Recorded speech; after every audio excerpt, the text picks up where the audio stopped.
Hey everybody, happy Thursday. I've only got about 7 minutes. I've got a coaching call that I have to be on, and then we have our leadership call tonight at 9 o'clock Eastern. If you want that link, just private message me. If you're a biohacker and you want my link, we do some personal development on Thursday nights. That's awesome. And so I wanted to talk a little bit about an article I found that talks about not waiting for change. I took some notes, and so I want to share some things with you. I like it because it started out and it said, take a look at your life, right? There are many things you love about your life. Usually these things are things that you could change as well, right?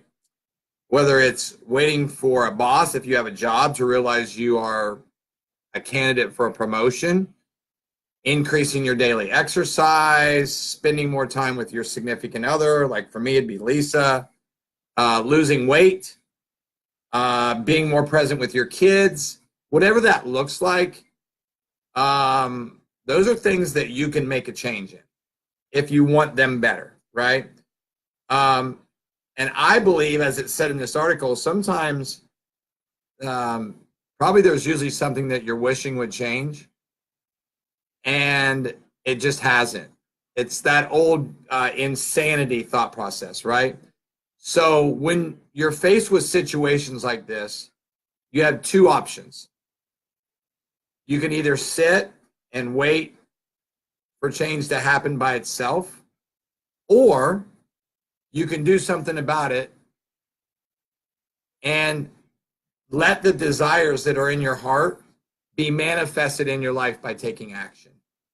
So, guys, if you're watching this live or you're watching it, if you're watching it live, give me a thumbs up. If you're watching on a replay, push replay, and tell me something that you're going to do that you've been wanting to do differently that you're going to change and do. It starts with the first step. Be more proactive. Your first option, as we said before, was waiting for change. That's very passive, right? Things can change. Things may not change with that option by waiting. But those that choose to be proactive are not, or those that choose that first method are not likely to achieve any major accomplishments. And by most people's standards, are taking kind of the easy way out, right? And I like what they said. They said these options seem to go hand in hand with the microwave mentality, right? A metaphor represents having the attitude that if something isn't accomplished in fewer than 5 minutes, it isn't worth doing. Nobody playing the long game, right? Those that need instant gratification will choose to wait for change. Yes, this is easy, but more often than not, does not produce any results. Be proactive, okay? And then they said, I like this, they said, if you want things in your life to change things in your life. But don't forget, there's a second option from the previous one, right? Change hardly ever occurs by chance or without effort. In order to get change you seek, map a plan out, set goals, then work towards those goals. First, by completing the plan. It said some people may shy away from taking action of their plan because of their potential to fail, the fear of failure, right? But you can't let failure or potential of overcoming failure, right, get in your way.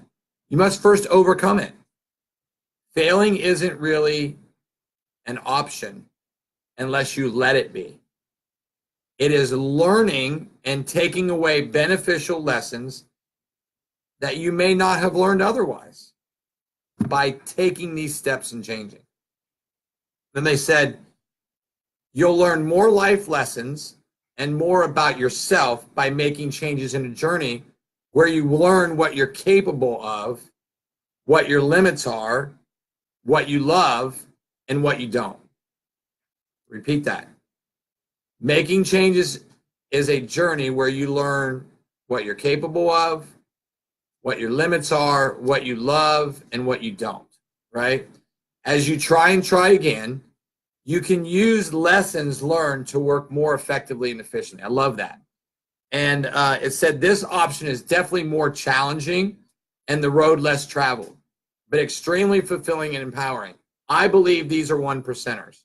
Some people might try to discredit your accomplishments and efforts by saying, oh, that's just luck, that these changes have occurred because you got lucky. It seems that they are struggling to understand that this so-called luck was not really luck, but it was action.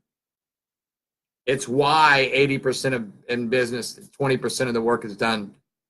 80% of the work is done by 20% of the people. All right. And then the last comment that they made was awesome. It said, change requires action. Change is most likely to occur with action.